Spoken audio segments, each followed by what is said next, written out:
Magandang araw mga kaibigan. Bigyan natin ng reaction, opinion itong post ni Rob Rances. Sabi lang niya, which makes you wonder whether he has any involvement in the Maleta system. Reaksyon ni Rob Rances sa pahayag ng isang batikang abogado, political analyst, and stand-up comedian, si Attorney Edward Chico. Sabi ni Attorney Edward Chico, ang problema kay Lacson, minsan nalilimutan niya na as Blue Ribbon Chair, ang trabaho niya ay mag-imbestiga at hindi magtanggol. Ano ba yan? Minsan nalilimutan o palaging nalilimutan? Kasi, lumalabas yan na may pinagtatanggol eh. Dapat sanang ipagtanggol ng isang chairman ng Blue Ribbon ang taong bayan. Tayo ba? Kasi kapakanan natin ang nakataya. Pera natin yung winaldas ng mga magnanakaw, mga flood control scammers. Tayo ang agrabyado sa isyong ito. So, unang paglabas ni Gutesa, anong ginawa niya? Pinagdudahan. Ang sinintro yung yung notary public, forged daw. Wala siyang ginawa. Sinasabi niya palagi na, we will go where the evidence leads, which is correct. Nandyan na yung lead, Orly Gutesa, wala siyang ginawa. Ang daming lead. Yung pahayag ni Saldico na itong si Amina Pangandaman at saka Yusek Adrian Bersamin na involved sa budget insertion at iba pa, tapos yung bigla na lang silang nag-resign, di ba kaduda-duda na yun? Yun na, to me, that's where the evidence leads. May ginawa ba siya? As in, wala. Hindi man lang niya pinatawag yang Adrian Bersamin at saka Amina Pangandaman. Na siya na mismo ang nagsabi, yung kickback, yung sinasabi ni Saldico na ang Pangulo nag-utos na mag-budget insertion ng 100 million, siya mismo ang nagsabi itong si Lacson na meron nga, totoo na may budget insertion. Kailang ang kickback, hindi natanggap ng Pangulo. Yun, nagtanggol kagad, naging abogado kagad ng Pangulo ang investigador. Walang natanggap ang Pangulo, imposible. Sabi niya kagad, ano ba yan? We have your back, Mr. President. Sabi kasi niya back na sa likod, kailang pwede yung back, B-U-C-K.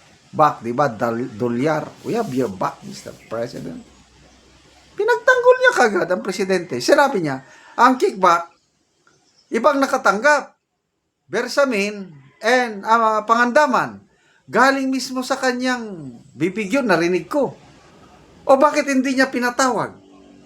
Yang Bersamin at Amina Pangandaman. Ang daming dapat niyang patawag. Inisa-isa na ni Senator Marcoleta, ito, makakapagbigay ng impormasyon. Wala pa rin. Alanganin pa rin. So sabihin na lang natin, Gutesa, dahil nawala na, ngayon, may lumabas na 18 Marines. Kung ano ang sinasabi ni Gutesa, yun din ang sinasabi ng 18 Marines. O di ba klaro ng ebidensya? Yun na yung we go where the evidence leads. Anong ginawa niya? Wala. Nada. As in, wala lang. Ang response niya is mathematically impossible. Ano ba yan? Ang response niya, awol ang mga yan. Anong response niya? Puros pagdududa. Pinag-aaralan pa. Ay, nako. Kaya tuloy, tinagurian siya ni Senator Marcoleta na from excellent investigator to manghuhula. Ano nang nangyari sa ating iniidolo na Senator Lacson? O, basa tayo ng mga comments, ha?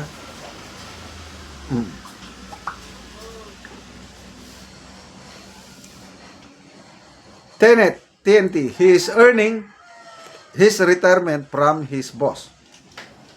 So, Elnard, hindi siya investigador, siya ay lawyer at judge.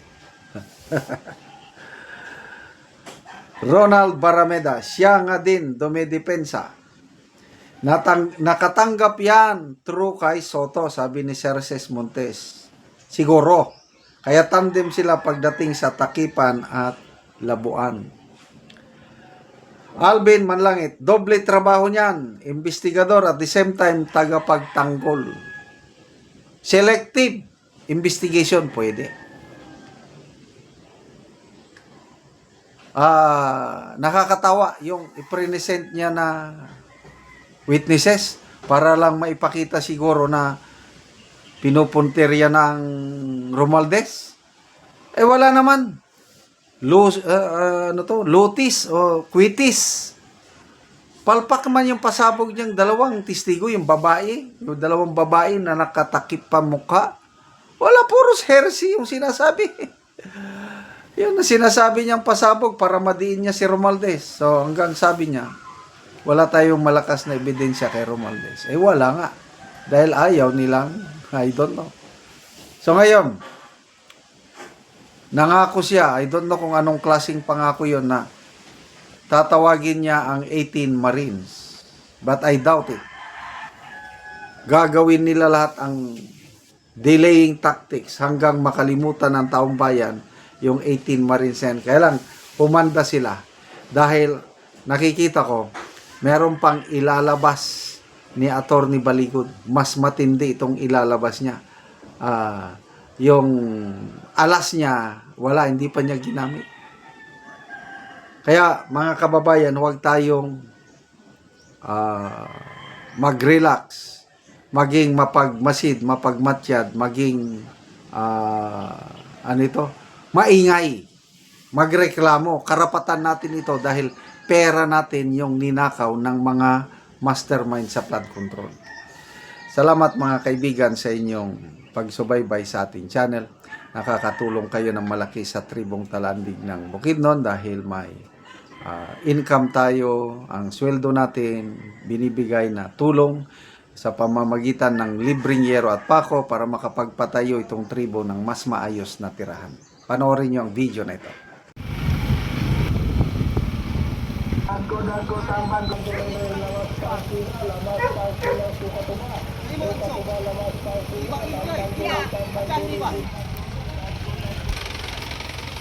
So gitabangan lang ang balo sa pagdala sa iyang hero.